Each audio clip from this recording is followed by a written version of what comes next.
महाभारत से लेकर रामायण तक महिला सम्मान का पाठ क्यों देख रही बीजेपी?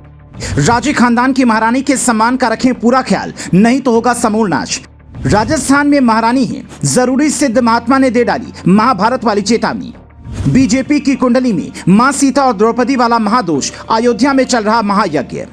राजस्थान में बीजेपी के साथ हो गया है महाभारत वाला महासंयोग। महाभारत में द्रौपदी और रामायण में मां सीता का उदाहरण देकर लोग आम बोलचाल में इस बात का उदाहरण देते हैं कि महिलाओं का जहां सम्मान नहीं हुआ, ऐसे बड़े बड़े चक्रवर्ती राजाओं और राज्यों का नाश हो गया। राजस्थान से लेकर दिल्ली का बीजेपी शीर्ष नेतृत्व आजकल मां सीता और द्रौपदी के साथ हुए अपमान और उसके प्रभाव का गहन अध्ययन करने में जुटी है। अब सवाल है कि बीजेपी के बड़े बड़े धुरंधर राजस्थान का नाम आते ही हिंदुओं के पुराने धर्म ग्रंथ क्यों पलट रही हैं? खबर यह है कि बीजेपी के बड़े नेताओं को किसी सिद्ध महात्मा ने एक सलाह दी है और सलाह है राजस्थान में महारानी वसुंधरा राजे का पार्टी किसी तरह से कोई अपमान न करे, अर्थात बीजेपी वसुंधरा को साइड लाइन लगाने की मुहिम को तुरंत विराम दे, वरना राजस्थान में बीजेपी का नाश निश्चित है। उस सिद्ध महात्मा ने साफ साफ बीजेपी के बड़े नेताओं को बता दिया है कि बगैर महारानी की राजस्थान के रेगिस्तान में भगवा लहराना मुश्किल है।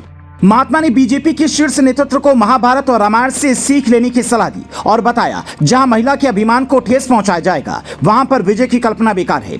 महारानी वसुंधरा राजे के तेवर से बीजेपी का शीर्ष नेतृत्व खासा नाराज रहता है। वसुंधरा राजे पर सीएम गहलोत से सांठगांठ का आरोप लगता रहा है। सीएम गहलोत बोल चुके हैं कि महारानी ने उनकी सरकार गिराने से बचाई थी। सचिन पायलट प्रकरण में महारानी ने गहलोत को दिया था साथ का भरोसा। वसुंधरा राजे अपनी आगे राजस्थान में किसी बीजेपी नेता की सुनती नहीं। सतीश पुनिया से लेकर गजेंद्र सिंह तक वसुंधरा की पार्टी में ही कई दुश्मन हैं।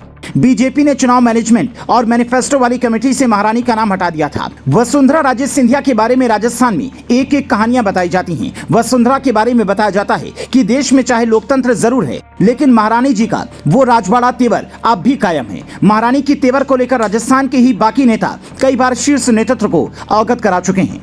नेता प्रतिपक्ष राजेंद्र राठौर हों या फिर बीजेपी के पूर्व प्रदेश अध्यक्ष सतीश पुनिया, केंद्रीय मंत्री अर्जुन सिंह मेघवाल हों या मंत्री गजेंद्र शेखावत, ये वो नेता हैं जो वसुंधरा राजे के खिलाफ खड़े हैं। यही कारण है कि बीजेपी राजस्थान में सीएम चेहरे को लेकर मुश्किल में नजर आ रही है। बीजेपी चुनाव मोदी के नाम के साथ लड़ना चाहती है और चुनाव बाद सीएम का निर्णय करने के लिए रणनीति है, लेकिन शीर्ष की कुंडली में महाभारत वाले दोष से बीजेपी का शीर्ष नेतृत्व हल्कान और इस महादोष का उपाय ढूंढने में लगा है। एक बात होता है कि बीजेपी अगर महारानी से मुंह फेरती है तो अशोक गहलोत फिर से राजस्थान की गद्दी पर विराजमान हो जाएंगे।